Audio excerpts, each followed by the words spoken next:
Hello guys and welcome back to my channel certified AS। तो देखिए आप काफ़ी दिनों से रह रही थी हमारी वर्ल्ड हिस्ट्री की जो सीरीज़ चल रही थी। मैंने सोचा इधर जो हमारे पास 12 दिन है उसमें हम ये पूरा मेंस का ही कंप्लीट कर लेते हैं जो भी बचा हुआ है। और उसके बाद जो हमारे पास 2 महीने बचेंगे उसमें हम सारा काम करेंगे, पेपर सॉल्विंग से लेके जितना भी होता है सारा प्रीलिम का ही फोकस डालेंगे। तो यहाँ पे हम आप मिलके मेंस का सिलेबस पहले कंप्लीट कर लें सो दैट उस समय आपको प्रॉब्लम ना हो, वो सारी वीडियोस भी आपको तुरंत मिल जाएं और उस समय मैं सिर्फ रिवाइज करवाऊँ। तो आइए शुरू करने से पहले चैनल को सब्सक्राइब कर लीजिए, बेल आइकन को प्रेस कर लीजिए ताकि आपको रेगुलर अपडेट्स मिलती रहें। यहाँ पे हम कवर करने जा रहे हैं वर्ल्ड हिस्ट्री का पार्ट 5 है ये। यहाँ से सेकेंड वर्ल्ड वॉर स्टार्ट हो गई है। तो सीरीज़ में सब कुछ दिया हुआ है, आप प्लीज़ पूरी सीरीज़ रिफ़र करिएगा और आराम से देखिएगा और मुझे बताइएगा। तो चलिए शुरुआत करते हैं। यहाँ पे हम सबसे पहले बात करेंगे कि क्या क्या फैक्टर्स थे जिनकी वजह से सेकेंड वर्ल्ड वॉर शुरू हुई, है ना। तो आप यहाँ पे मेनली 2 सेट ऑफ फैक्टर्स से यहाँ पे शुरुआत कर सकते हो, है ना। और आपने पहली वर्ल्ड वॉर में देखा था कि जर्मनी के साथ बहुत ज़्यादा ज़्यादती हुई थी, है ना। वो बदला तो हिटलर ने कहीं ना कहीं लिया और इसी वजह से वर्ल्ड वॉर 2 आई, है ना। तो कुछ ऐसे थे कि ट्रीटीज कुछ हुई थी, वर्ल्ड वॉर 1 के टाइम की बात है ना। जैसे कि वर्सलिस ट्रीटी हुई थी, म्यूनिक एग्रीमेंट हुआ था। उन सब ने या तो जो है वो यूरोपियन कंट्रीज के बीच में कुछ प्रॉब्लम ले आई थी, या तो या आप कह सकते हैं कि अनसक्सेसफुली अपीज करा था अग्रेशन पावर, है ना। जिसके पास पावर थी यहाँ पे मामला, तो उसने कुछ ज़्यादा ही चीज़ों को सामने वाले को दबाया था, है ना। तो जो दूसरा रीज़न ये आप कह सकते हो कि लीग ऑफ नेशंस जो है यहाँ पे फेल हो गया था, है ना। आप पूरा देख के आइएगा लीग ऑफ नेशंस क्या है क्या नहीं है, सब आपको क्लियर हो जाएगा। तो लीग ऑफ नेशंस जो है वो यहाँ पे फेल हो गया था और जो कॉन्सेप्ट था कलेक्टिव सिक्योरिटी का, है ना, ये भी इसी के साथ फेल हो गया था। उसके बाद तीसरी बात ये थी ग्लोबल इकोनॉमिक क्राइसिस हो गई थी, है ना। ये आपका डिप्रेशन आ गया था बहुत ज़्यादा अमेरिका में, है ना, क्योंकि as it led to a rise of Hitler and other fascist power. इसकी वजह से क्या हुआ, हिटलर वगैरह के पास पावर बहुत ज़्यादा आ गई थी। ये कुछ फैक्टर्स थे। तो देखिए अब हम यहाँ पे बताएंगे जर्मनी काफ़ी ऊपर निकल के आ गया था, है ना, क्योंकि भाई जर्मनी के साथ वाकई में बहुत ज़्यादा ज़्यादती हुई थी अगर आप वर्ल्ड वॉर 1 के देखेंगे तो, है ना। तो देखिए अब हिटलर के रोल की बात करते हैं। सबसे पहले हिटलर का क्यों क्या रोल रहा था सेकेंड वर्ल्ड वॉर के इस राइज में। तो देखिए इसने पोलैंड को अटैक कर दिया था, है ना। पोलैंड जो कंट्री थी इसको इसने हर तरफ से अटैक कर दिया था, चारों तरफ से, है ना। और आपका जो पॉलिश कॉरिडोर्स थे, है ना, स्टोरी की तरह सुनिएगा मजा आएगा आपको। पॉलिश कॉरिडोर्स थे उनको यहाँ पे इसने सब कैप्चर कर दिया था। डैनजिंग को भी यहाँ पे इसने कैप्चर कर लिया था, है ना, जो उस समय पार्ट हुआ करते थे, है ना। तो ये सब पोलैंड्स की डिमांड का पार्ट थे, ये सब इसने कैप्चर कर लिया था। तो ये जो इसने काम किया था हिटलर ने, इसने बात शो करी कि भैया ये पूरी तरह से पोलैंड को बर्बाद करना चाहता है, ना ही सिर्फ जो है वो इस टेरिटरी को वापस, जो भी ये लॉस करा है इसका, जो पहले इसने लॉस करी है टेरिटरी, ना ही सिर्फ उसको वापस चलाना चाहता है ना, बट साथ ही साथ पोलैंड को भी बर्बाद करना चाहता है ना? तो जो भी इसने टेरिटरी मतलब जो भी इसने टेरिटरी लूज करी थी आफ्टर ट्रीटी ऑफ वर्सलिस, उसके बाद ये इसको ये भी वापस चाहिए थी, ये पोलैंड को भी बर्बाद करना चाहता था। इसका ये इंटेंशन यहाँ पे समझ में आ रहा था हिटलर का। उसके बाद दूसरी बात ये थी कि हिटलर चाहता भी था कि ये रशिया को बर्बाद कर दे एंड जो उसकी टेरिटरी है उसे जो है वो यूज करने लग जाए, ठीक है, लिविंग स्पेस के तौर पे यहाँ पे। तो एक यहाँ पे नॉन अग्रेशन पैक्ट हुआ 1939 में, है ना, जिसमें क्या हुआ कि रशिया जो है उसको कहा गया कि तुम जो है सिर्फ रखोगे रशियन न्यूट्रल को, वाइल हिटलर जो है वो पोलैंड को ले लेगा। लड़ाई वड़ाई तो वो चाहता नहीं था, है ना, दोनों ही फ्रंट पे, है ना। He did not want a war on two fronts, that is against the western power, जो कि आपका पोलैंड के एड में थी, पोलैंड का साथ दे रही थी। वो उसके अगेंस्ट भी नहीं चाहता था, ना ही वो रशिया के अगेंस्ट लड़ाई चाहता था, ठीक है। जो यहाँ पे हम सबूत देखें कि हिटलर चाहता क्या था, चाहता था रशिया को ऑक्यूपाई करना, वो उसका निकल के आया था मेन कैंप, है ना, मतलब my struggle and unpublish secret book में, है ना, वो ये चीज़ दिखता है जो 1928 में लिखी गई थी इस बुक में। उससे उसके कुछ क्या इच्छा थी वो ये बुक बताती है, इस है ना, अगर ये थ्योरी सही है ना, तो जो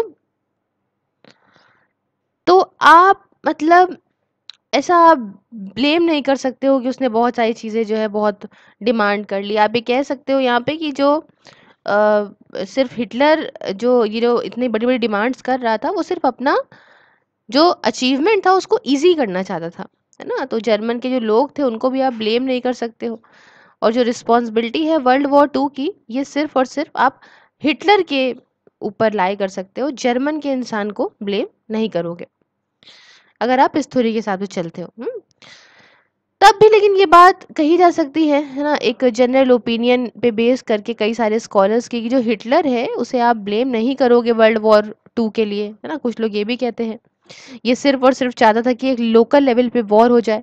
ये बात ये नहीं सोचा था कि जो ब्रिटेन है और जो फ्रांस है ना, वो वो ऑनर करेंगे उसकी गारंटी, है ना, पॉलिश फ्रंटियर्स को लेके, जब भी ये चेकोस्लोवाकिया को छोड़ेगा, है ना। जहाँ पे भी हिटलर का एक्शन जो है वो अनजस्टिफाइड था, यहाँ भी पहुंच गया था फालतू में। इसने सोचा कि जो पोलैंड है और रशिया है वो कमजोर है ना, और ये बहुत ही आसानी से इसको हम हरा सकते हैं, है ना। जो जर्मन ब्लिट्सक्रिग है, मतलब जो एक एक प्यारा सा एक वायलेंट मिलिट्री ऑफेंसिव करेंगे, है ना। इसमें जो है लड़ाई दंगा करेंगे, बॉम्बार्डमेंट करेंगे, और इससे इन दोनों को हम हरा सकते हैं। इसने बात सोची थी।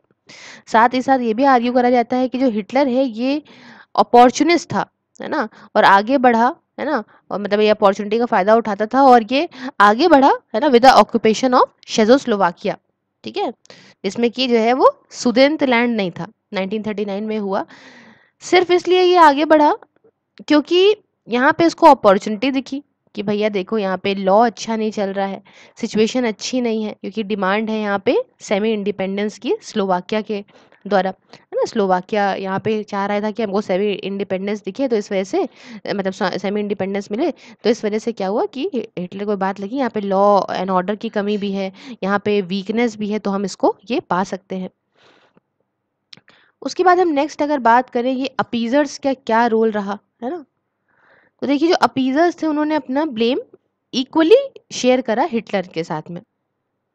देखिए पॉलिसी ऑफ अपीसमेंट क्या होती है, कि मतलब आप किसी की डिमांड को सेटिस्फाई कर दो ताकि आप शांति का माहौल बना सको, है ना। तो जो पॉलिसी थी अपीसमेंट की, इसने हिटलर का जो प्रेस्टिज था अपने ही होम कंट्री में काफ़ी बढ़ा दिया था। और जब हिटलर को यहाँ पे ऑफर करा गया सुदेंटलैंड, है ना, on a plate in Munich conference, है ना, म्यूनिक कॉन्फ्रेंस में इनको सुदेंटलैंड ऑफर करा गया, तो हिटलर कन्विंस्ड हो गया ब्रिटिश से और फ्रेंच से, है ना, जब इसने इन्वेट करा पोलैंड को 1939 में। साथ ही साथ इसकी अभी बात आर्ग्यू करी जाती है कि जो ब्रिटिश प्राइम मिनिस्टर थे चैम्बरलेन, इन्होंने एक गलत इशू को उठा लिया था, है ना, to act military against Germany, है ना। ये जो इन्होंने जो है जर्मनी पे अटैक कर दिया था मिलिट्री से, तो ये गलत बात थी। दैनजिंग और पोलिश कॉरिडोर जो थे वो यहाँ पे ज़्यादा जेन्युइन डिमांड रख रहे थे दैन सुदेंदलैंड, है ना। मतलब यहाँ पे दैनजिंग और पोलिश कॉरिडोर जो थे were more genuine demands then सुदेंदलैंड। ये भी इसलिए था क्योंकि जो दैनजिंग थे, है ना, जो दैनजिंग था वहाँ पे जो जर्मन्स थे वो 5% ऑफ पॉपुलेशन जर्मन की वहाँ थी, और जो पॉलिश कॉरिडोर था वो काफ़ी इंपॉर्टेंट था ईस्ट प्रूशिया को कनेक्ट करने में, और रेस्ट ऑफ द जर्मनी को ईस्ट प्रूशिया से यहाँ पे कनेक्ट करने में। जो ब्रिटिश जस्टिफिकेशन रहा है म्यूनिक कॉन्फ्रेंस का, जो कि म्यूनिक कॉन्फ्रेंस हुई है 1938 में, इसमें जो ब्रिटिश जस्टिफिकेशन ये रहा कि that it chose to appease Hitler because it needed time for rearmament, है ना। क्योंकि इसने यहाँ पे इन्होंने ये कहा कि हमने हिटलर को इसलिए खुश करा यहाँ पे क्योंकि हमें वक्त चाहिए था कि हम फिर से जो है अपनी आर्मी को मजबूत बनाएं, आर्मामेंट करें। ये बात थोड़ा हजम करना जो है मुश्किल है, क्योंकि जो चेकोस्लोवाकिया था वो मिलिट्रीली स्ट्रांग भी था, एक्सीलेंट भी था हर चीज़ में, है ना, सुदेंतलैंड को 40 फाइट करने में अगेंस्ट जर्मनी इन्वेशन। इसलिए जो चेकोस्लोवाकिया है ना, ये अलाय हो सकता था जब जो है मतलब when he had Sudetenland then Poland, साथ ही साथ inaction during annexation of the rest of the Czechoslovakia is condemnable, है ना, जो इसने हरकत करी वो कंडेम करने लायक है।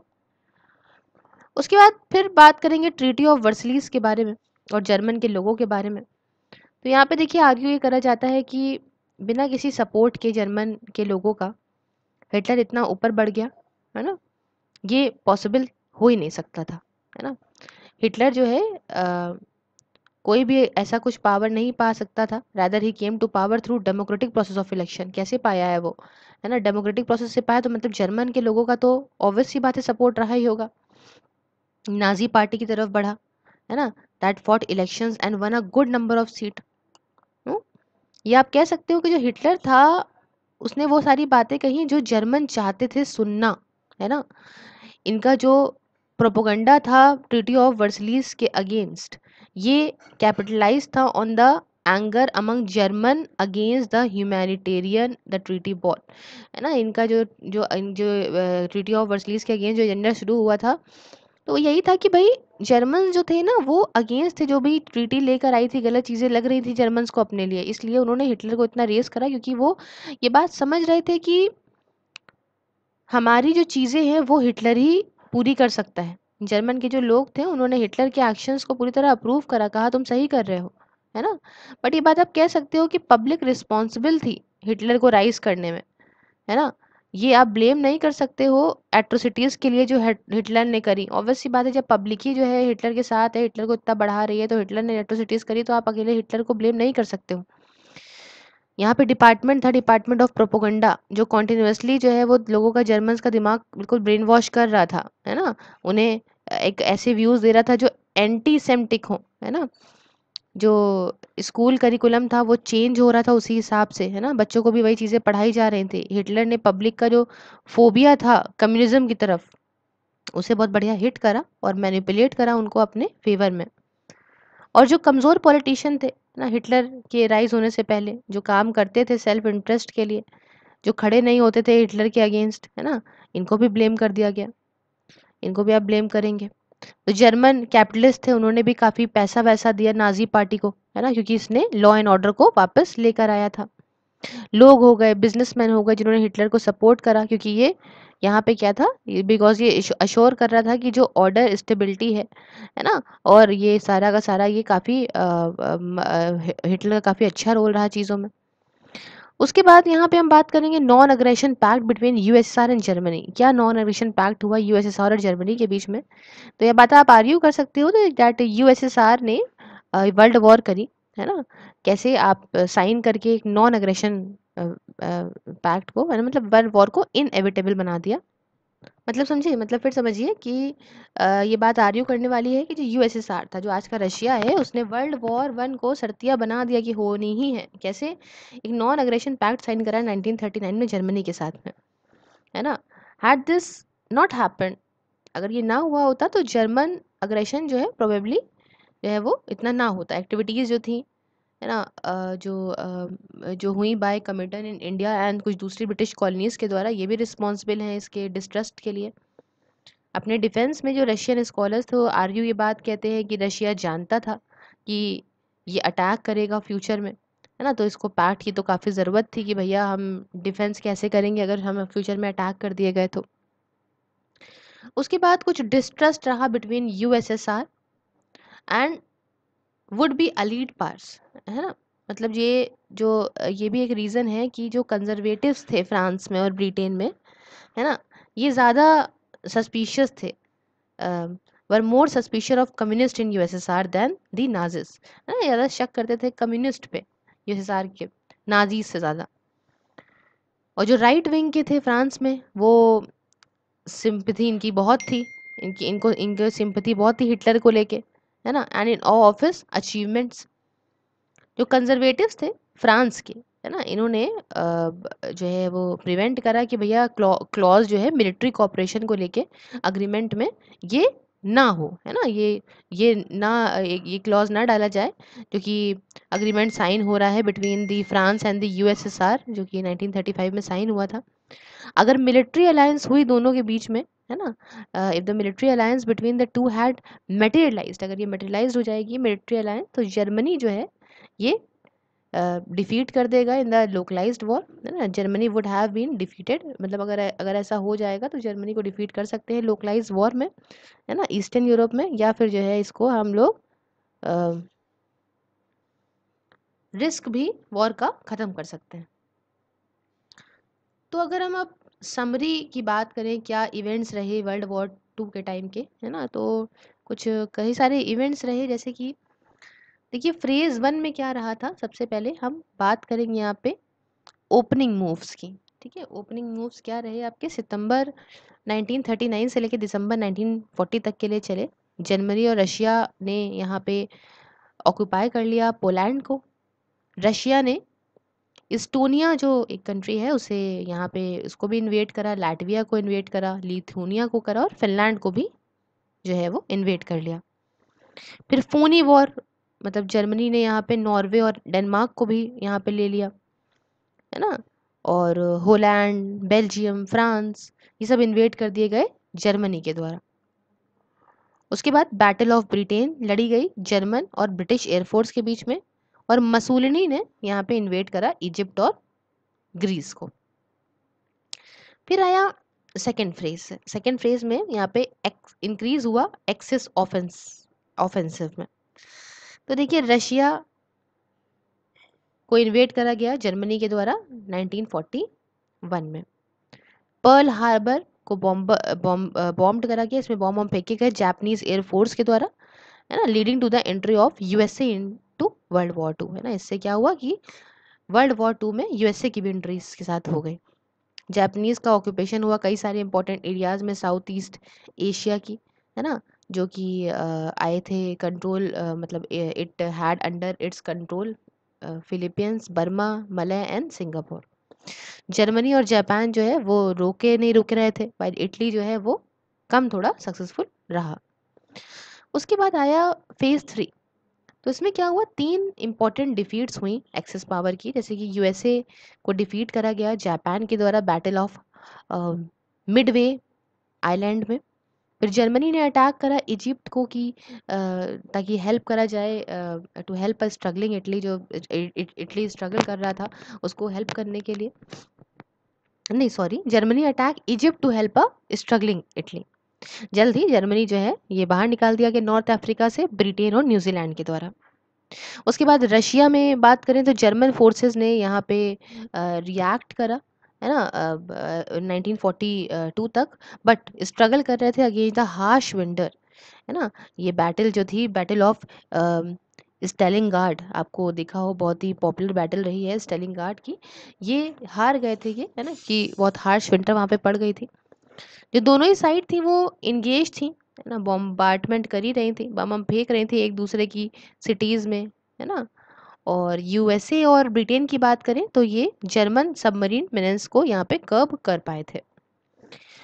फिर आया फेज फोर, जो कि फाइनल एक्सेस डिफीट रही। इटली जो है वो पहला था जिसे डिफीट करा गया। ब्रिटेन और यूएसए ने नॉर्मेंडी को यहाँ पे इन्वेट कर लिया, और जिस दिन अलीड फोर्सेस जो है वो नॉर्मेंडी के बीचेस पे लैंड करी, इसे हम लोग कहते हैं the day and the operation is called as operation Overlord, है ना। उस दिन को हम लोग डी डे बोलते हैं, डी डी और उसके बाद डे, ठीक है। ये वो दिन है जब एलीट फोर्सेस जो है वो बीचेस पे पहुंची थी नॉर्मेंडी के, तो उसको डी डे बोलते हैं, और जो ऑपरेशन है इसको हम लोग ऑपरेशन ओवरलॉर्ड बोलते हैं, है ना। तो जो यूएस के पैरा ट्रूपर्स थे इनका भी काफी बड़ा रोल रहा था इस बैटल में।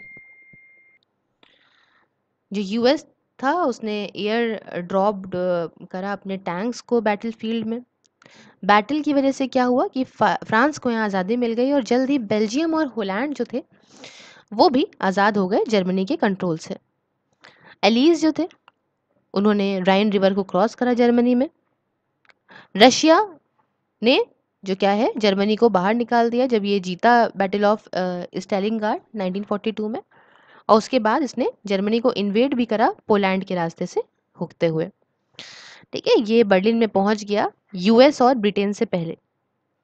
1945 तक क्या हुआ कि जर्मनी जो है उसने अपनी ये जो वॉर चल रही थी वो हार गया, और 1945 में ही to force the Japan to surrender, USA ने न्यूक्लियर बॉम्ब, जानते हैं आप हिरोशिमा है ना, में न्यूक्लियर बॉम्ब को फेंका था जब Japan, when Japan still did not surrender, Nagasaki was also nuked. Japan तब भी जब सरेंडर नहीं करा तो नागासाकी में भी जो है डाला गया, तो इसलिए नहीं हम लोग कहते हैं हिरोशिमा नागासाकी। देख रहे हैं अब आज ये अलाई कंट्री है, तब क्या हाल था, है ना। तो कब किसका कौन दोस्त बन जाए कौन दुश्मन बन जाए, स्टोरी की तरह सुनिएगा, है ना। बहुत तो फॉरवर्ड कर दूंगी मैं जो पीडीएफ है उसको टेलीग्राम चैनल पे, स्टोरी की तरह सुनिए, क्योंकि बिना स्टोरी की तरह सुने तो आप अगर सोचें तो थोड़ा मुश्किल हो जाएगा आपके लिए। कुछ इंपॉर्टेंट इवेंट्स और उनका एनालिसिस करते हैं।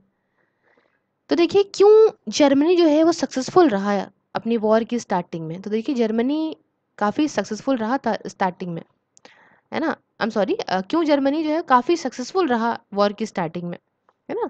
इनिशियल फेजेस में तो काफ़ी सक्सेसफुल रहा, बाद में क्यों हारा हम जानेंगे यहाँ पे। तो जर्मनी स्टार्टिंग में बहुत सक्सेसफुल था क्योंकि जो टेक्निक थी इसकी, टेक्निक ऑफ ब्लिट्जक्रिग, है ना, जहाँ पे जो फोर्सेस थी वो क्विकली जाती थी मर्केंटाइज डिविजन्स में, टैंक्स जो है वो मार्च करते थे और आर्मी को डिस्ट्रॉय करते थे, आर्मी जो एनिमी की आर्मी थी उसको यहाँ पे डिस्ट्रॉय करते थे on the way, on their way. And सबसे इम्पोर्टेंट बात जो लैंड बेस्ड एक्शन था, है ना। इसके बाद आपका उसमें काफ़ी जो है और जो सपोर्ट था डिस्ट्रक्टिव एयर स्ट्राइक्स का, तो ये भी बहुत जर्मनी को फ़ायदा दे रहा था। जर्मन एयर फोर्सेस बहुत बढ़िया थी, इंपॉर्टेंट फैक्टर ये भी था बैटल्स में, है ना। इसमें जर्मनी इसीलिए जीता, और साथ ही साथ जो सपोर्ट था लोकल नाजी ग्रुप्स का, है ना, इन्वेडेड कंट्रीज में, इसने भी काफ़ी जर्मनी को हेल्प करा। जैसे कि आपका इन्वेजन के टाइम पे जब नॉर्वे का इन्वेजन हो रहा था तो लोकल नाजीज ने हेल्प करा था जर्मन्स को, और ब्रिटेन को भी, फ्रांस को भी, है ना, इसने भी अपने जो है वो भेजे थे ट्रूप्स। तो जो लेकिन जो एब्सेंस था एयर सपोर्ट का ये यहाँ पे फैटल प्रूफ हुआ। फिर देखिए कुछ इवेंट की बात करें तो फिर ओपनिंग मूव, जैसे कि आपका सितंबर 1939 से दिसंबर 1940 तक मैंने जो आपको बताए, डिफीट हुआ पोलैंड का, है ना। तो एज पर the non aggression pact of 1939 में मैंने बताया ना, नॉन अग्रेशन पैक्ट हुआ था आपका रशिया के साथ में। रशिया और जर्मनी जो है उन्होंने क्या कहा कि हम एक दूसरे को अटैक नहीं करेंगे। यूएसएसआर जो था वो उसने प्रॉमिस करा पार्ट कुछ हम आपको पोलैंड का और कुछ बाल्टिक स्टेट्स का देंगे। यूएसएसआर जो है वो न्यूट्रल रहा जब जर्मनी जो है वो अटैक कर रहा था पोलैंड को। वाइल जर्मनी ने अटैक करा पोलैंड को वेस्ट से, रशियंस ने अटैक मतलब और रशियंस ने अटैक कर दिया फ्रॉम द ईस्ट, तो पोलैंड जो है वो भैया कैसे ही अपने आप को संभालता। जो जर्मन था, जर्मन के जो ब्लिट्जक्रिग थे उसने डिस्ट्रॉय कर दिया पॉलिश रेलवेज को, एयरफोर्स को, और पोलैंड जो है इसके पास अब कोई भी मोटराइज डिवीजन रही ही नहीं, और इन्होंने यूज़ करा कैवलरी का। कैवलरी जानते हैं, जो घोड़े पे बैठ बैठ के लड़ने के लिए जाते हैं लोग, या ट्रूप मूवमेंट का। तो ब्रिटेन भी हेल्प नहीं कर पा रहा था ज़्यादा, और जो फ्रांस थे वो फेल कर गए थे टाइम से काम करना, है ना, क्योंकि बहुत धीमे धीमे काम हो रहा था। तो जो रिजल्ट था ये रहा कि पोलैंड को डिवाइड कर दिया गया यूएसएसआर और जर्मनी के बीच में। ईस्ट जो पोलैंड था वो आपके पुराना वाला जो वेस्टर्न मतलब जो है जो आपका ईस्ट पोलैंड था वो यहाँ पे यूएसएसआर को दे दिया गया। वही जगह जो वेस्टर्न था वो बाद में जर्मनी को दे दिया गया। एक एग्रीमेंट हुआ नॉन अग्रेशन पैक्ट का 1939 में, उसके अंदर ये काम करा गया। अब देखिए कुछ फोनी वॉर हुई, है ना, कहानी की तरह सुनिएगा, बाकी PDF I will give you, है ना, तो आप पीडीएफ देख देख के कर लीजिएगा, that will be very easy for you. I think it is already there in my Telegram channel, still I forward once again. तो फिर आई आपकी फोनी वॉर। तो ये एक 6 महीने का पीरियड था, और जब इसे आप फोनी वॉर कह सकते हो, PHONEY, ठीक है, फोनी कह लो, फोनी कह लो। जिसमें क्या था कि जर्मनी जो है इसने अटैक नहीं करा किसी भी पार्ट को वेस्टर्न यूरोप के, इस उम्मीद में कि जो ब्रिटेन और फ्रांस हैं ये इसे नेगोशिएशन के लिए बुलाएंगे कि भैया शांति करो, है ना, नेगोशिएशन करते हैं पीस के लिए। जो जर्मन जनरल्स थे वो काफ़ी हैप्पी थे इस पीरियड से, है ना, और ये सोच रहे थे कि जो जर्मनी है वो स्ट्रांग इतना नहीं है कि वो एक बड़ी लड़ाई लड़े इस टाइम पे। ईस्ट में जब फिनलैंड को अटैक करा गया यूएसएसआर के द्वारा 1939 में, तो लीग ऑफ नेशन ने यहाँ पे एक्सपेल कर दिया, है ना, निकाल दिया रशियंस को। और फिनलैंड ने यहाँ पे एक इंडिपेंडेंस पाई, आज़ादी पाई रशिया से during the Russian revolution and Russian civil war, जो कि चल रही थी 1917 में 1918-20 तक।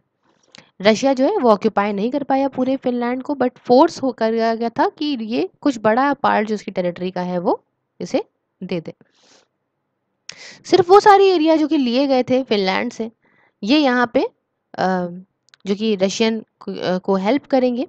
आप फिर समझिए, only those areas were taken from Finland, सिर्फ वही एरिया लिए गए फिनलैंड से जो कि हेल्प करते थे रशियंस की डील में with an attack from the waste.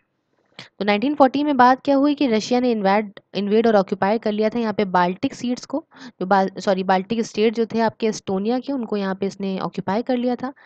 Latvia की बात करें और लिथुनिया की बात करें, जो भी ले लिए गए जर्मन से अंडर ट्रीटी ऑफ ब्रेस्ट लिटोस्विक, ठीक है। स्पेलिंग इसकी कुछ इस तरह से रहेगी, BREST ब्रेस्ट और LITOVS, ठीक है, लिटोस्क। 1917 में इसकी ट्रीटी के अंदर ये काम करा गया और उसके बाद जो है इनको इंडिपेंडेंट कर दिया गया। इंडिपेंडेंट स्टेट जो थी वो अंदर और ट्रीटी ऑफ वर्सलिस के अंदर आ गई थी। स्टेलिन चाहते थे वापस पाना अंडर द रशियन फोल्ड। उसके बाद कुछ बात ये हुई कि इन्वेजन हुआ डेनमार्क और नॉर्वे का, है ना, अभी समझाते हैं। इन्वेजन हुआ डेनमार्क और नॉर्वे का, ये बात है 1940 की। तो जो बैटल काफ़ी इंपॉर्टेंट है क्योंकि इससे काफ़ी बड़े बड़े डेवलपमेंट भी आए। नॉर्वे काफ़ी इंपॉर्टेंट था जर्मनी के लिए क्योंकि जो नॉर्वेजियन फ्लॉट्स थे ये यहाँ पे अच्छी साइट्स थी इनकी नेवल बेसिस के लिए। जर्मनी अब ये बात इंश्योर कर रहा था कि अनरिस्ट्रिक्टेड इंपोर्ट जो कि स्वीडिश आयरन ओर का है, जो काफ़ी इंपॉर्टेंट है इसके आर्मामेंट फैक्टर्स के लिए और नॉर्वेजियन पोर्ट से। 10 इस बैटल को जीतने के बाद जर्मनी ये बात मतलब जर्मनी को एक अशोर्ड सप्लाई मिल गई आयरन की और अच्छी साइट्स भी मिल गई उसके नेवल बेसिस के लिए। ब्रिटेन में बताऊं तो जो विंस्टन चर्चिल थे प्राइम मिनिस्टर बने थे एज चैम्बरलिन, क्योंकि चैम्बरलिन उस समय तक रिजाइन कर चुके थे, तो चर्चिल प्राइम मिनिस्टर बने थे और चर्चिल ने प्रूव करा काफ़ी सक्सेसफुल ब्रिटेन को लीड करने में वॉर के टाइम पे। उसके बाद क्या हुआ कि होलैंड, बेल्जियम, फ्रांस ये सब इन्वेड कर लिए गए जर्मनी के द्वारा, ठीक है। कैसे हुआ देखिए, होलैंड, बेल्जियम और जो नदर्न फ्रांस था उसको ऑक्यूपाई कर लिया गया। जर्मन विक्ट्री जो थी बेल्जियम के ऊपर, नदर्न फ्रांस के ऊपर काफ़ी इंपॉर्टेंट है क्योंकि जो ये सरेंडर है इसके बाद ब्रिटिश और फ्रेंच ट्रूप जो हैं सारे एरियाज़ में ये काफ़ी दिक्कत में आ गए थे। ब्रिटेन और फ्रांस जो है वो अब एक चैलेंज फेस कर रहे थे कि भैया कैसे हम ट्रूप्स को बचाएं, क्या करें, पोर्ट का चैलेंज है ना। तो अनसक्सेसफुल जो इवैक्यूएशन था from Dunkirk of 3,38,000 elite troops by British army under shelling by German Luftwaffe, है ना, जर्मन एयरफोर्स। ये हम लोग फेमसली इसको कहते हैं एज द ऑपरेशन डायनमो या फिर बैटल ऑफ डंक्रिक, है ना। ये प्रूफ हुआ कि जो ये मतलब ये भी कि काफ़ी क्रूशियल रही, है ना, फ्रांस के सरेंडर में। और जो ब्रिटिश थे वो हेल्प नहीं कर पाए फ्रांस को क्योंकि जो प्रेशर था इवैक्यूएशन का और जो जो आपकी मैंने बताया जर्मन एयरफोर्स का, तो ट्रूप जो कि डनक्रिक के थे, है ना, ये इन्होंने सारे आर्म्स अपने इक्विपमेंट अपने सब बेचारे खो गए, है ना, मतलब ये अपने हाथ धोना पड़ा। तो जब ऑपरेशन डायनामो जब हो गया उसके बाद जर्मन्स ने कैप्चर करा पेरिस को, फ्रांस को, है ना, तो सब सरेंडर कर दी, जिसे हम लोग कहते हैं बैटल ऑफ फ्रांस 1940 में। जर्मनी ने फ्रांस से साइन करवाया एक आर्मिटाइज मतलब सीज फायर जिसे कहते हैं ना, कि भैया हम भी तुम्हारे ऊपर गोली नहीं चलाएंगे, तुम भी हमारे ऊपर मत चलाओ, है ना। सेम रेल कोच में that was used to cease fire of 1918 during the world war 1, उसी सेम कोच में इन्होंने करवाया। फ्रेंच आर्मी जो थी वो यहाँ से इसको डीमोबिलाइज कर दिया गया, मतलब फ्रांस जो है उसे डिसआर्म कर दिया गया, सारे आर्म वगैरह हटाइए, सेम तरीके से जैसे कि वर्ल्ड वॉर 1 के टाइम पे ट्रीटी ऑफ मतलब वर्सली जब हुई थी तो जर्मनी को डिसआर्म करा गया था। जर्मनी ने नॉर्दर्न फ्रांस को ऑक्यूपाई करा, अटलांटिक कोस्ट जो था इसने उसको ऑक्यूपाई करा, जिसकी वजह से जर्मन की काफ़ी इंपॉर्टेंट बेसिस वहाँ पे हो गए सबमरीन अटैक के लिए। जहाँ पे फ्रांस को ऑक्यूपाई नहीं करा गया था, जो अनऑक्यूपाइड फ्रांस था, ये पपेट गवर्नमेंट वहाँ पे रख दी गई और इसे हम लोग कहने लगे विशी फ्रांस, है ना, जो कि 1940 के पहले एग्जिस्ट करता था बट 1944 तक ही रहा, जब अलीज ने यहाँ पे जो है इन्होंने आज़ादी दिलवा दी थी फ्रांस को। खैर, विशी फ्रांस जो है ये एक अथॉरिटेरियन रिजाइम था, है ना, इस कितना बढ़िया नाम है ना, और VICHY। तो जो विशी फ्रांस था ये एक अथॉरिटेरियन रिजाइम था एंड विद इट जो थर्ड फ्रेंच रिपब्लिक जो है यहाँ पे एंड पे आ गई। लिबरेशन के बाद जो फोर्थ फ्रेंच रिपब्लिक थी उसे यहाँ पे प्रोक्लेम करा गया। तो देखिए ये काफ़ी इम्पोर्टेंट है यहाँ पे डिस्कस करना कि क्या रीजंस थे, क्यों फ्रांस को डिफीट कर दिया था जर्मनी ने बहुत ही आसानी से। तो देखिए कुछ पहला पॉइंट ये है कि स्लो ट्रूप मोबिलाइजेशन था, है ना, मतलब जो ट्रूप्स थे जो बहुत ही धीमे धीमे इन्फेंट्री जा रही थी, है ना, और इसकी वजह से जर्मन्स को काफ़ी एडवांटेज मिल गया कि वो फटाफट अपना ट्रूप्स का मूवमेंट करने लगे। दूसरी बात कि फ्रांस ने नेग्लेक्ट कर दिया था एयर सपोर्ट अपने ट्रूप्स के लिए, वाइल जर्मनी ने यहाँ पे एयर सपोर्ट काफ़ी बढ़िया दिया था। हम्म?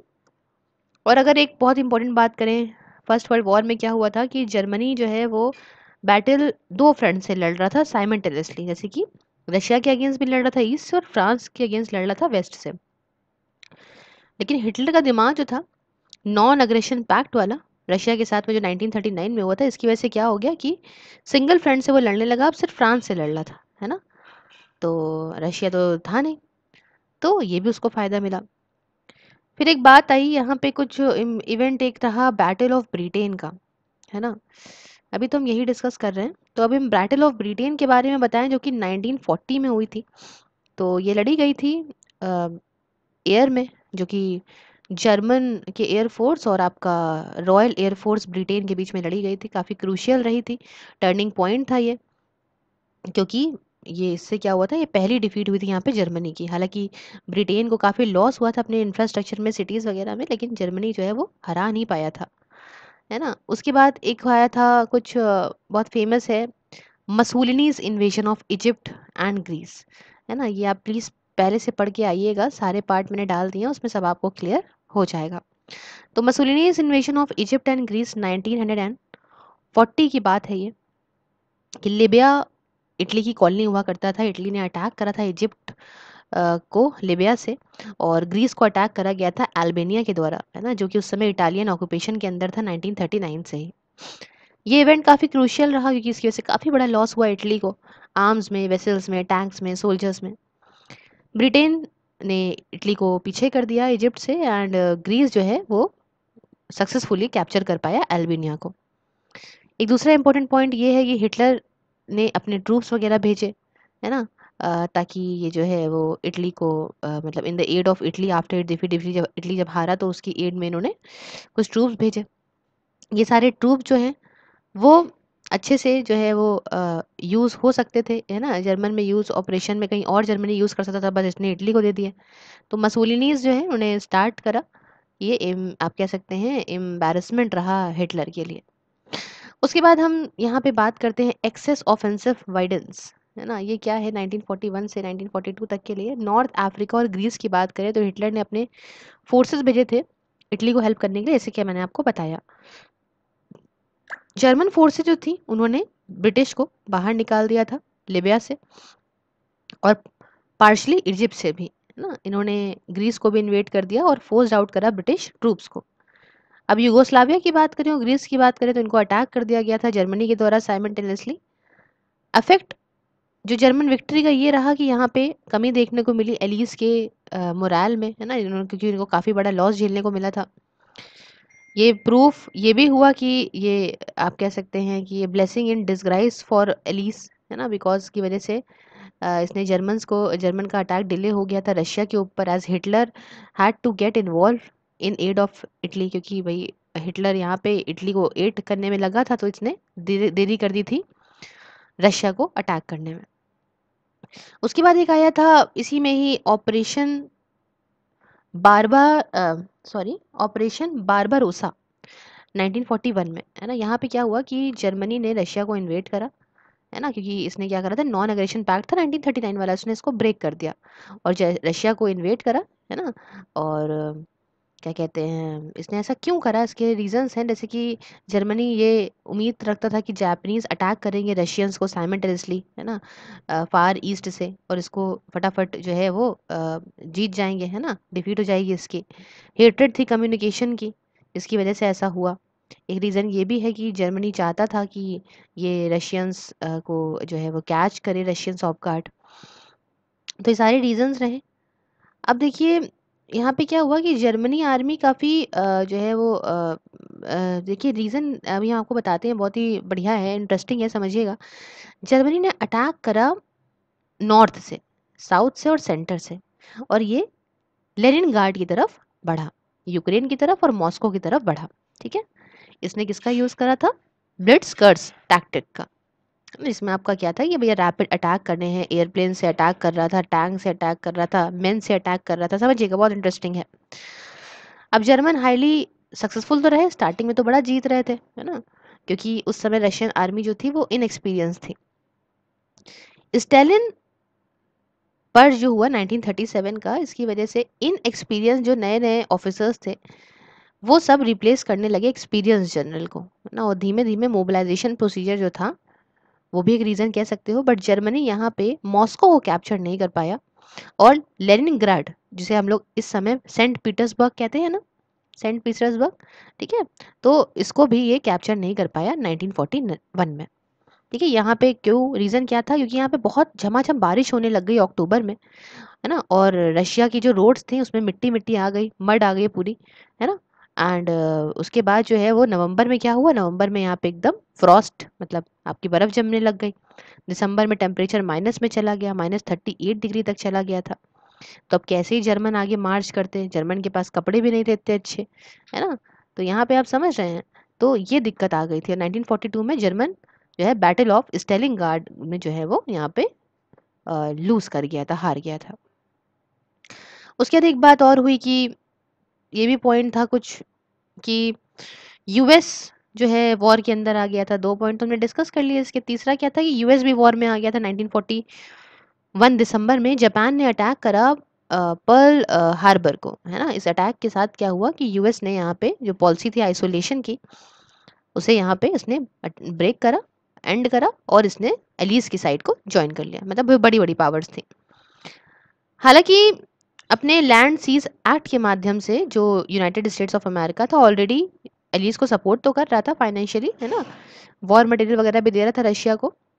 अब जो पर्ल हार्बर था ये एक नेवल बेस था हवाई आइलैंड में, और वॉशिंगटन कॉन्फ्रेंस में जापान जो है वो एग्रीमेंट पे ये बात पहुंचा था कि अपनी भाई ये अपनी जो नेवल लिमिट है ये ब्रिटेन के साथ जो है वो रखेगा, फ्रांस और यूएसए।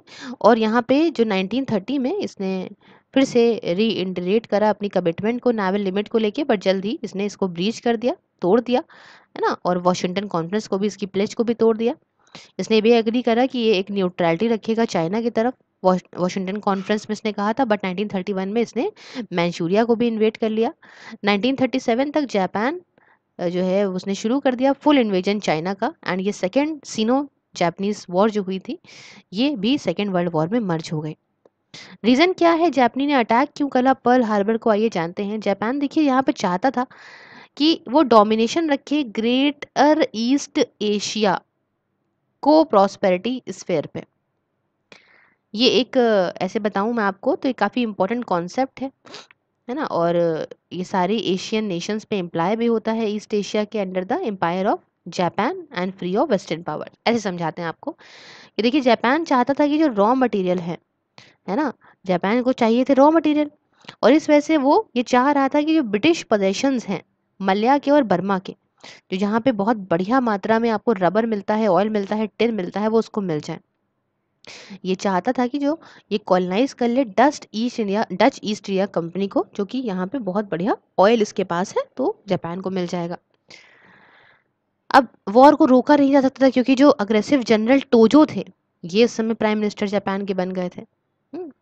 तो भैया जब इसने अटैक कर दिया पर्ल हार्बर पे, तो जापान को पैसिफिक का कंट्रोल मिल गया, इसको ब्रिटिश कॉलोनीज मलया, सिंगापुर, बर्मा, हांगकांग की मिल गई, इसने कैप्चर डच ईस्ट इंडीज को कर लिया, फिलीपींस को, गुआम को, वेक आइलैंड को, और बाद में तीनों को US colonies, later 3 became US colonies, बाद में यूएस कॉलोनीज बन गई थी। अब जो ये अटैक रहा ना पर्ल हार्बर के ऊपर, है ना, इसने क्या करा कि इसने made Hitler declare war on USA. इसकी वजह से हिटलर ने क्या करा कि वॉर यूएसए के अगेंस्ट डिक्लेयर कर दी। ये सेकंड सीरियस मिस्टेक थी। जब पहली मिस्टेक थी कि भैया यूएसएसआर को इसने अटैक किया था, अब की यूएसए ये जर्मनी ने बेवकूफ़ों की तरह यूएसए को अटैक कर दिया, है ना। अगर इसने अटैक ना करा होता यूएसए पे, तो यूएसए जो है वो सिर्फ और सिर्फ जो है वो फार ईस्ट तक जाता, पैसिफिक वॉर जापान के साथ करता, बात खत्म हो जाती। हिटलर ने ये जो करा ना, इसकी वजह से दिक्कत इनको ज़्यादा आ गई। अब सब एक साथ मिल गए और सिचुएशन ऐसी आ गई कि जो है वॉर तो रहेगी, लंबी चलेगी, है ना, और एक्सेस पावर जो है वो मतलब यहाँ पे आएंगी ही आएंगी। अब देखिए यहाँ पे 3 डिफीट देखने को मिली हैं एक्सेस पावर्स की, है ना, 3 डिफीट्स नहीं हैं एक्सेस की, है ना। यहाँ पे जो है वो यूएस विक्ट्री जापान के ऊपर, और मिडवे आइलैंड में लॉस हुआ जर्मनी का इजिप्ट में, है ना, at the hands of Britain और न्यूजीलैंड, जिसे हम लोग कहते हैं बैटल ऑफ अल एल एलेमिन, ठीक है। और डिफीट भी हुआ जर्मनी का at the hand of Russia in the battle of Stalingrad, जो कि हमने अभी डिस्कस करी है।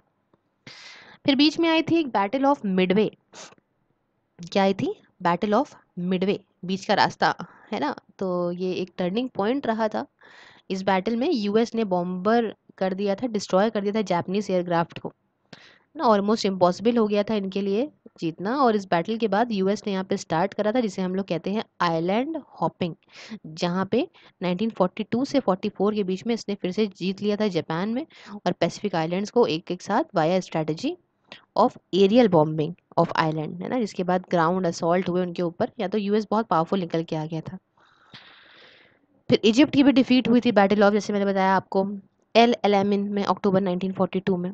फिर बैटल ऑफ स्टेलिंगग्राड तो मैंने आपको बता ही दिया है, वो कैसे ही जो है वो जर्मनी वहाँ पे जीता है। अब देखिए अगर हम बात करते हैं रोल ऑफ नेवी की वर्ल्ड वॉर 2 में, तो क्या थी, नेवी ने काफ़ी इंपॉर्टेंट रोल प्ले करा था, ठीक है, एक्सेस पावर्स को हराने में। जो आपका यूएस नेवी थी, इसने एक इम्पॉर्टेंट रोल प्ले करा है, क्रूशियल रोल प्ले करा है जापान को डिफीट करने में। ब्रिटिश नेवी में भी सर्व करा है लीड कॉज। तो देखिए नेवी जो कि एलीड फोर्सेस की थी, काफ़ी इंपॉर्टेंट रोल इसने दिया था, है ना, सिंक करने में जापान यू बोट्स को, जो सबमरीन उसकी होती हैं, है ना, और सरफेस राइडर्स को। एलीड नेवी जो है वो सक्सेसफुल थी, इसने ब्लॉक कर दिया था, है ना, एक्सेस सप्लाई को। काफ़ी इंपॉर्टेंट पार्ट रहा था ट्रूप के मूवमेंट का, इसीलिए तो कहते हैं ना कि उस समय नेवी का काफ़ी बढ़िया रोल रहा था। फिर अगर मैं बताऊं रोल क्या रहा था एयरफोर्स का लीड विक्ट्री में वर्ल्ड वॉर 2 के टाइम पे, तो देखिए बैटल ऑफ ब्रिटेन, जो रॉयल एयर फोर्स है, इसने डिफीट करा था जर्मन एयर फोर्स को, है ना, which was essential for British survival. नई नई टेक्नोलॉजी के एयरप्लेन्स लेकर आए थे, जिससे डिटेक्ट हो रहा था यू बोट्स, मतलब सबमरीन्स लो जो विजिबिलिटी में थी, लो विजिबिलिटी कंडीशंस में थी। इसकी वजह से भी बैटल ऑफ अटलांटिक जीत ली गई थी एलीज के द्वारा। रॉयल एयर फोर्स ने बॉम्ब करा था सप्लाई शिप जो कि मेडिटेरेनियन की थी, है ना, वर्ल्ड वॉर के टाइम पे नॉर्थ अफ्रीका में। तो ये सारी बातें यहाँ पे देखने को मिली। उसके बाद एक्सेस ने क्या डिफीट करा, ये जाते हैं, है ना। एक्सेस डिफीटेड जुलाई 1943 से 5 तक के लिए। इसमें आपका 4 कुछ इवेंट्स हैं इटली के फॉल होने में। जो ऑपरेशन ओवरलॉर्ड, है ना, आपका था लिबरेशन के लिए फ्रांस का। इन्वेजन हुआ जर्मनी का 1944 से 45 में, और जापान का डिफीट हुआ 45 में, है ना।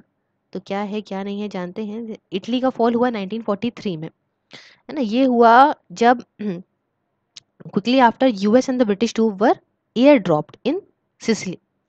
जो किंग थे इसने डिसमिस कर दिया था मसूलनी को, और इटली ने एलिस को ज्वाइन करा। जर्मनी ने ट्रूप्स भेजे, बट वो भी जो है वो लॉस हो गए। आप जानते हैं जर्मनी ने इटली को ट्रूप्स भेजे थे, मैंने ऊपर बताया आपको। इटली का जो फॉल हुआ, इसने हिटलर को फोर्स किया कि वो ट्रूप्स भेजे इटली को, है ना। बेटर यूटिलाइज ये रशिया के अगेंस्ट इन ट्रूप्स को कर सकता था हिटलर, लेकिन उठा के इसने इटली में भेज दिए, वो किसी काम का भी नहीं रहा। ओवरलॉर्ड ऑपरेशन मैंने बता ही दिया क्या है क्या नहीं, जर्मनी का इन्वेजन कैसे हुआ। देखिए जर्मनी का इन्वेजन कैसे हुआ, यहाँ पे अग्रीमेंट हुआ था इसके ऊपर यूएस और ब्रिटेन के बीच में। जब ब्रिटेन चाहता था कि ये बर्लिन पहुंचे, है ना, रशियन से पहले, यूएस ने डिमांड करा कि हम demanded to practice caution due to earlier failed attempt at German invasion in 1944। ठीक है, यूएस ने एक कॉशन मतलब ये करा कि भैया देखो सावधानी बरतना, पुराना वाला इन्वेजन जो है वो फेल हो गया था 1944 में, जो है जर्मन को इन्वेड करने का। तो बैटल ऑफ बल्ज जो थी वो फॉट करी गई, लड़ी गई दिसंबर 1944 में। और इसको इसलिए कहा जाता है क्योंकि ये फैक्ट ये है कि जर्मन ट्रूप जो थे वो were able to break through American lines and advance 60 miles, leading to a huge bulge in the front line between the two forces. तो यूएस और जो ब्रिटेन थे उन्होंने उन्हें वापस भेज दिया, और जो रिजल्ट ये था कि हिटलर ने बहुत सारे रिसोर्सेज ना बैटल में अपने फूंक दिए थे, जिसे वो वापस नहीं पा सकता था। जर्मनी फॉल हुआ। अब ये जर्मनी का जो है बर्बाद होना यहाँ पे सर्टेन हो गया था, और रशियन ने कैप्चर करा बर्लिन को अप्रैल 1945 में, और हिटलर ने इसके बाद सुसाइड कमिट कर ली। समझ रहे हैं।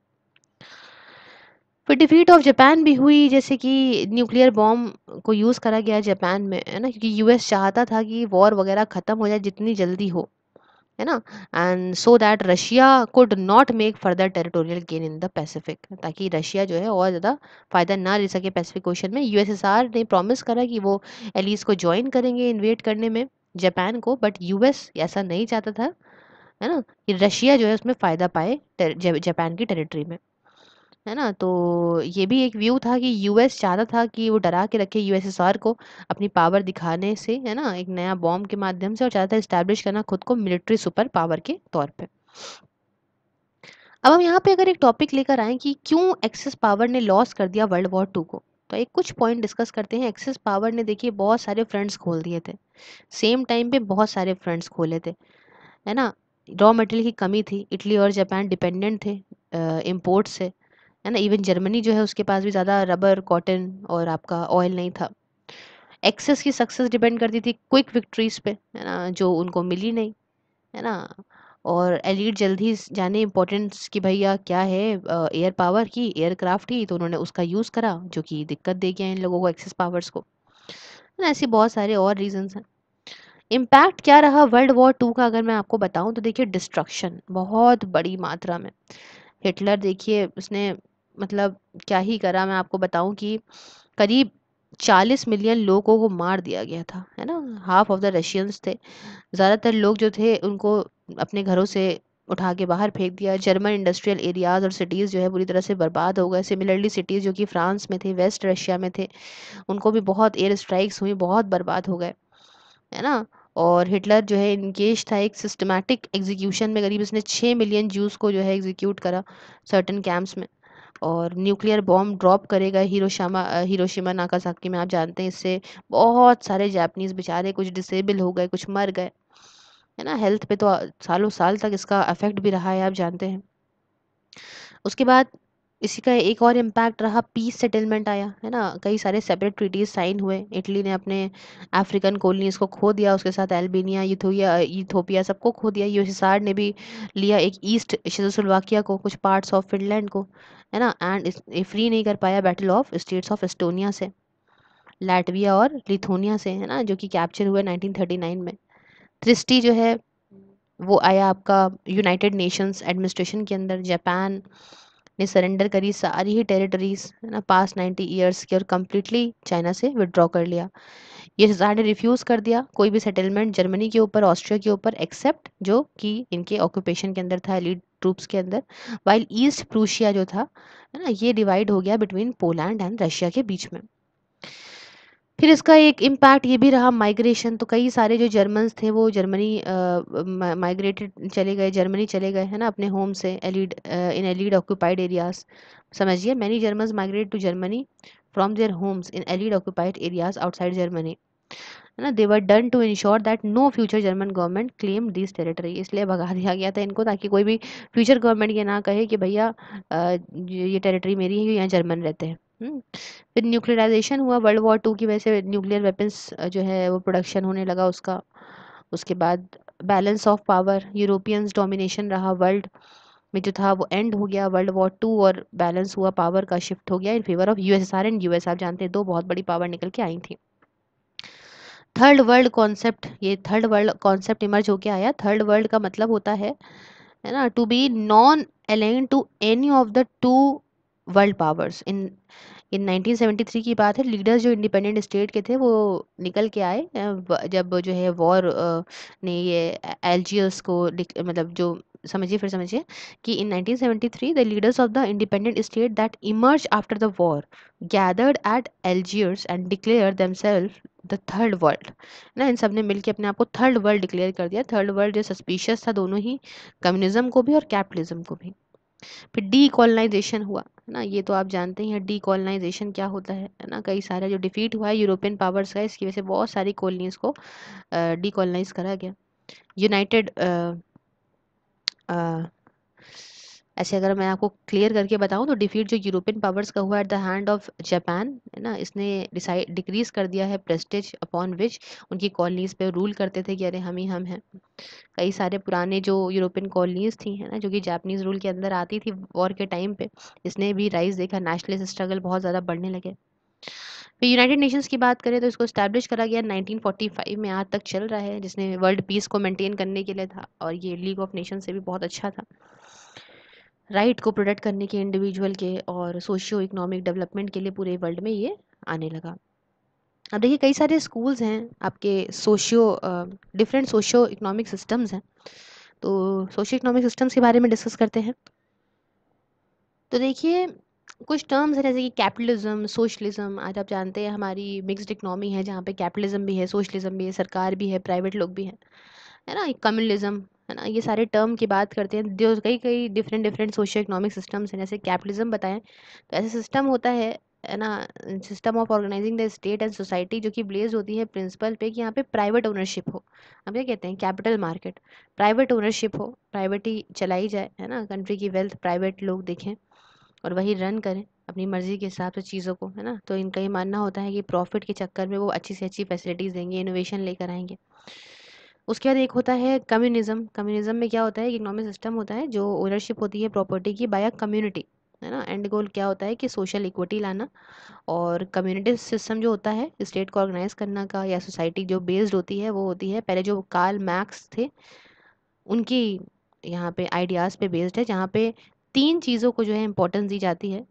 वो होता है वेल्थ की ओनरशिप किसकी है, इकोनॉमिक प्लानिंग, और प्रोटेक्शन ऑफ वर्किंग क्लास। ठीक है। तो जो वेल्थ होती है कंट्री की, ये कलेक्टिवली ओन्ड होती है, सब मिलके ओन करते हैं। इकोनॉमी जो है वो ऐसी प्लान्ड हो, सर्टेनरी प्लान्ड हो, कमांड इकोनॉमी हो। और जो स्टेट हो वो एक्शन ले ताकि यहाँ पे वर्किंग क्लास का प्रोटेक्शन हो सके। कम्युनिज्म की बात करिए, फिर एक तीसरा आता है यहाँ पे, वो होता है सोशलिज्म। ठीक है। तो अगर हम आगे बढ़ें तो भाई देखिए ये इंपॉर्टेंट है समझना, सोशलिज्म क्या है। सोशलिज्म ये होता है कि मतलब स्टेट की ओनरशिप कॉमन प्रॉपर्टी को लेके, या स्टेट की ओनरशिप प्रोडक्शन को लेके। ठीक है। तो सोशलिज्म कोई भी देख सकते हैं तो कई सारे सिस्टम्स हैं सोशल ऑर्गेनाइजेशन के, जिसमें जो प्रोड्यूस मतलब जो मीन्स है प्रोड्यूस करने का या डिस्ट्रीब्यूट करने का गुड्स को, ये प्राइवेटली या कलेक्टिवली ओन करा जाता है और डिक्टेट करा जाता है सेंट्रलाइज्ड गवर्नमेंट के द्वारा, है ना, जो प्लान करती है, कंट्रोल करती है इकोनॉमी को। हालांकि देखिए सोशलिज्म जो है वो हमेशा से को एग्जिस्ट नहीं करता है किसी भी कम्युनिस्ट या फेसिस गवर्नमेंट के साथ में। जो सोशलिज्म है कई सारी कंट्रीज में, इसमें एक स्ट्रॉन्ग सेंट्रल गवर्नमेंट भी हो सकती है ना। तो समझ रहे हो आप, अच्छा अच्छा काम करना, है ना, मतलब एक एक इक्वल सोसाइटी लेकर आना जिसमें कोई भी क्लास ना हो। इगैलिटेरियन सोसाइटीज़ को बोलते हैं, क्लास, कास्ट, कलर के बेसिस पे डिस्क्रिमिनेशन ना हो, सेटिस्फैक्शन हो जो बेसिक नीड्स होती हैं, है ना, कॉमन ओनरशिप हो, सर्विस प्रॉपर प्रोवाइड करे। तो ये सारी चीज़ें आई, हमने यहाँ डिफरेंट सोशियो इकोनॉमिक सिस्टम्स के बारे में बात करी। फिर हम बात करते हैं forms and shades of socialism के बारे में। तो देखिए कई सारे तरीके के सोशलिज्म होते हैं, है ना। स्ट्रेट फॉरवर्ड कॉन्सेप्ट नहीं है, कई सारे फॉर्म्स हैं इसके। हम्म अगर हम बताएं तो कम्युनिज्म भी क्लोजली रिलेटेड कॉन्सेप्ट ही है एक तरीके से, जो मैंने आपको बताया था अभी। तो देखिए क्लियरली समझने के लिए कॉन्सेप्ट सोशलिज्म का, कम्युनिज्म का, ये इंपॉर्टेंट है कि हम कुछ चीज़ें समझें, जैसे कि Marxism versus socialism. Karl Marx जानते हैं ना। तो अगर नहीं जानते तो प्लीज़ स्टार्टिंग से इसको सुनते आइएगा, वहाँ पे मैंने सब समझाया है क्या नहीं। तो अगर हम मार्क्सिज्म की बात करते हैं तो इसे हम लोग जो मार्क्सिज्म है is known by the name of scientific socialism और मार्क्सिस्ट सोशलिज्म। ये फिलॉसफी थी मार्क्स की एंड एंजल्स की, जो ये दी गई थी कम्युनिस्ट मैनिफेस्टो में 1848 में। जो कॉन्टोर्स थे इस रिलेशनशिप के, ये समझ सकते हो आप। कुछ पॉइंट्स है जैसे कि मार्क्सिज्म बातें करता है किस तरीके से हमें जो है वो how to bring about socialism in the society, किस तरीके से हम सोशलिज्म सोसाइटी में ला सकते हैं। ठीक है, सोशलिज्म कॉन्सेप्ट पुराना है मार्क्सिज्म से, है ना। और मार्क्सिज्म सोशलिज्म ये मार्क्स ने डिज़ायर करे गए हैं, जैसे कि, है ना। मतलब मार्क्सिज्म क्या है? मार्क्सिज्म एक ऐसा सोशलिज्म है जो डिज़ायर करा गया है बाय द मार्क्स। मार्क्सिज्म जो कि सोशलिज्म है एक इंडस्ट्रियलाइज सेटिंग में, मतलब इंडस्ट्रियलाइज इकोनॉमी में जो मार्क्सिज्म आता है। ठीक है, मार्क्सिज्म जो है एक एंटी स्टेट है और चाहता है कि एक स्टेटलेस सोसाइटी हो जहाँ पे कोई भी कंपल्शन ना हो सोशलिज्म के ऊपर, है ना। और मार्क्स ने भी आर्ग्यू करा कि जो वायलेंट रेवोल्यूशन है ये एक लौता तरीका है ना। आप समझिएगा कि उन्होंने एक आर्ग्यू करा कि जो वायलेंट रेवोल्यूशंस होते हैं ये एक लौता तरीका है, बट यहाँ पे कोई ऐसा कंपल्शन नहीं है सोशलिज्म के ऊपर ना। जैसे कि कंट्री जैसे कि चील वगैरह हो गई ना, एलिड के अंदर इन्होंने विटनेस करी है पीस, शांति, है ना, रेवोल्यूशन सोशलिज्म के लिए अंडर द डेमोक्रेटिक पॉलिटी।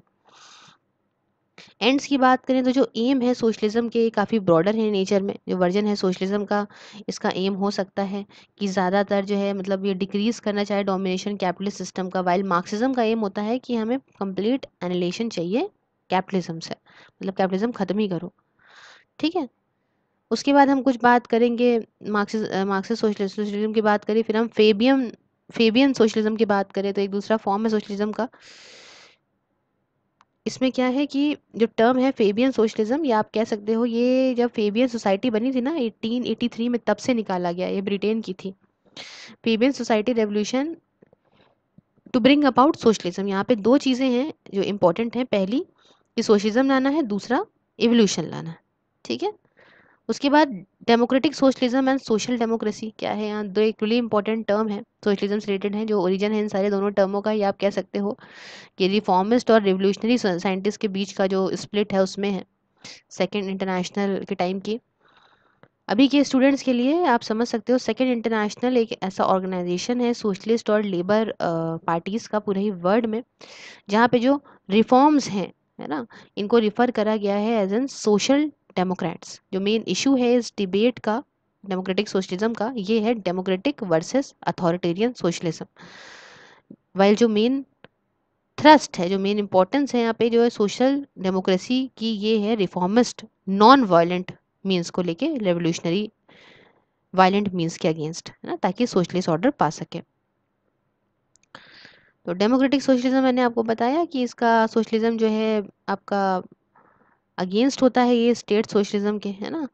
और यहाँ पे एक सोशल डेमोक्रेसी होती है जिसमें जो गोल होता है सिमिलर होता है डेमोक्रेटिक सोशलिज्म की तरह, जैसे कि अचीवमेंट जो कि सोशलिस्ट सोसाइटी का है, जहाँ पे लेस कंसंट्रेशन दी जाए वेल्थ को और इक्वालिटी को ज़्यादा कहा जाए। तो ये सारी बातें हमने यहाँ पे करी हैं। अगर अच्छा लगा तो आपको पता ही है अब तो रटी क्या होगा। लाइक शेयर सब्सक्राइब कर दीजिएगा। सिर्फ IS पे मिल जाएगा वीडियो, देख लीजिएगा जाके आराम से फेसबुक पे। और ट्विटर, इंस्टाग्राम, टेलीग्राम सब कुछ फॉलो कर सकते हैं। इंस्टाग्राम पे तो सिर्फ .is का ऑफिशियल पेज भी बन गया है, टेलीग्राम भी फॉलो कर लेंगे तो बढ़िया है, PDF वगैरह मिल जाया करेगी। Thank you so much for discussion, have a wonderful day है, टेक केयर।